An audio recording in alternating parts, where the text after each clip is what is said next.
Hey everybody, it's Austin Ward here at Lettermen Row for another BuckIQ with Zach Boren. We couldn't just stick with one for a big win like that. We've got to go with multiple BuckIQs. Sort of like we did a couple weeks ago, we're going to look at the offensive side as well because, you know, Zach, we talked when you were in here about the red zone issues and what were going to be the solutions. How could Ohio State get things done? How were teams defending it? Well, they showed an answer against Michigan State. Tate Martell is in the mix now. They did, and it's really, we've talked about it, and when you have a quarterback that is a threat running the football, it puts a lot of pressure on the defense. The defense has to account for that guy. Obviously the running game this year hasn't been what it's been in the past, and a lot of people have said that's because Haskins hasn't shown as being a threat of a runner. Now you throw Tate in there. You saw the #1 defense in the country when it comes to the rush. Have to honor Tate because he's very dangerous on his feet. And you saw the Ohio State offense be able to run the ball and open up some more holes than we've seen over the past 10 or so weeks. Were you a proponent for this in advance of that, Zach? Did you think it could be a solution? Because when we broke it down last time, I don't remember even asking or broaching if that was going to be something you thought would fix it. I did. I thought I was a huge proponent of putting Tate in. I think one of two things need to happen. They need to put Tate in there to show the threat of, hey, it's a read option. Tate can run the football and actually put some strain on the defense, or they need to change up their blocking scheme. Block everyone on the first level, leave the guy on the second level so the running back's able to at least make someone miss and not just get the ball and have a defensive lineman in his face. They changed up the blocking scheme a little bit against Nebraska, still did it a little bit against Michigan State, and you saw them be successful a little bit, but you bring in the different dynamic of having Tate back there, of the defense really having to stay with him when he carries out his fake. It just adds something that the defense has to account for, and you're able to see J.K. Dobbins and Mike Weber really make them pay. It did work for Ohio State down in the red zone. It set up one touchdown. They went back to him later in the game. That drive did end in a turnover. We'll break that down. It might not have been a situation where Tate Martell is causing that with a bad snap, but we're going to let Zach break all that down with some of these new answers here with that Tate package. So let's roll that tape. Back from Vegas. And Martell will run it. Martell leaning forward as he dives. All right, Zach, so here you go. That Ohio State pulls on off the seal here, throws Tate Martell in there. Pressure situation, scoreless game, late in the second quarter. Tate goes in there to provide this spark in the red zone. He does. I love what he brought to this offense. You see these linebackers so much of the year, right, that there's no threat of the run. These guys are able to fly with the running back. They see his read. Well, here you see these linebackers flying over the top because they saw J.K. Dobbins run this way. Yep. Now you've got a serious threat as a running quarterback. Tate's able to see this line. If it weren't for this safety, the safety played it great, right? The safety did what he's supposed to do. If this safety isn't there and flies like the linebackers do, this is easily a touchdown. But this guy comes up, obviously, offensive line needs to stay on their feet, but just the running dynamic that you have, the threat of a quarterback that can run the ball, especially down here on the red zone, you can't beat it. That is the greatest weapon you have as an offense when you're able to show motion, show flow one way, and come back the other with a quarterback who can run the football. So when you combine that flow and then this backfield action here with J.K. Dobbins, to me this looks, Zach, like the old standby QB counter with J.T. Barrett. Is this the QB counter, or is this a little bit different than what it was before? You know what? It's a little bit different. I think here you've got a little bit of an RPO, right? You've got the backside pulling guard, so he's pulling. I think you see these wide receivers come out here, and they're all showing block. It's all block. So I think Tate Martell right here has the option, hey, there's 4 guys out here for 3 guys blocking, so he's going to keep it, right? Now, maybe Michigan or someone who sees this and thinks Tate's going to keep the ball. If this safety comes back in here, it's 3-on-3. He throws it here. It's 1-on-1, and they're in, right? So Tate was just essentially, his read may actually be this number 5, the guy closest into the box. When he flows with JK's motion, he's keeping the football and coming back and running. All right, so there are still more options that obviously you can build off of this wild Martell package. Ohio State would go back to it later on in the game here. 3rd down and 3. Martell hands it off. 1st down. Weber. Another very difficult situation.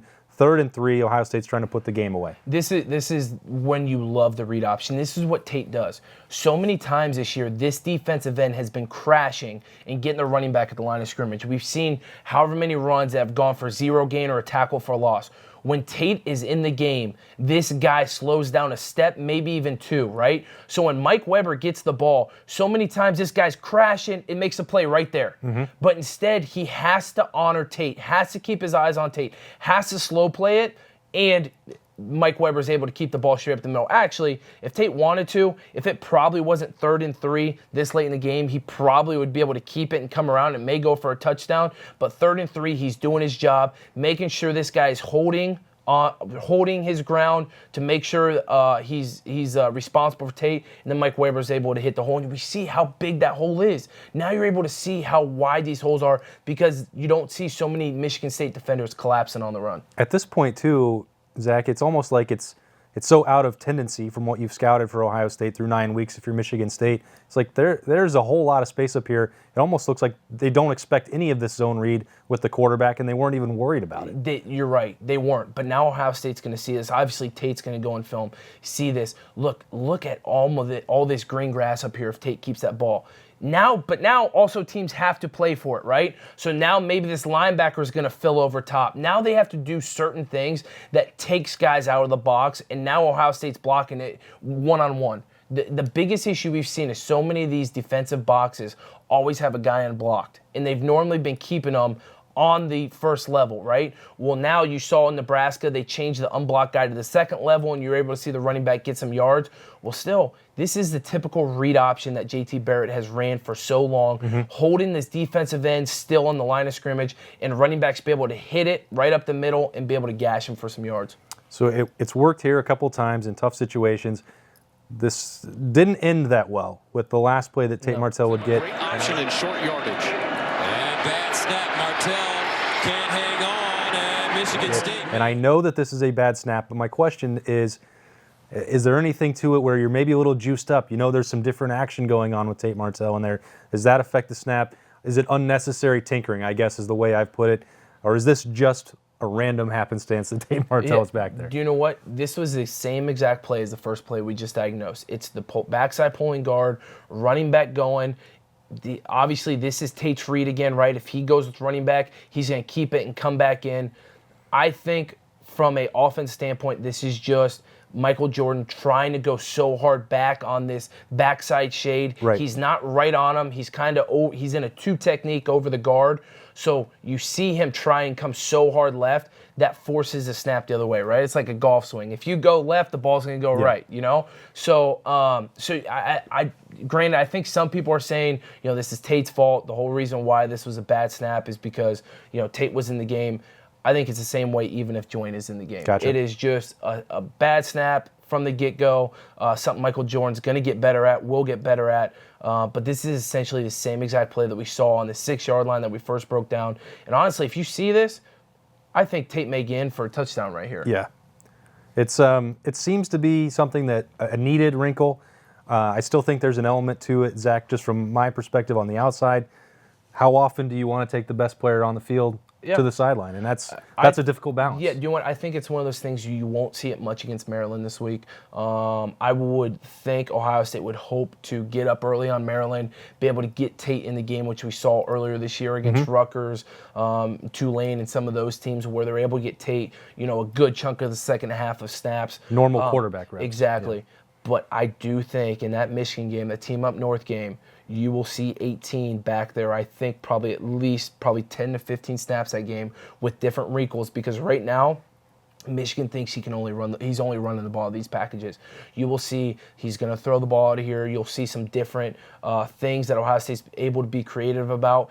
And I think that is the deciding factor. 18 is the deciding factor on Ohio State winning that last game in November. Wow, okay.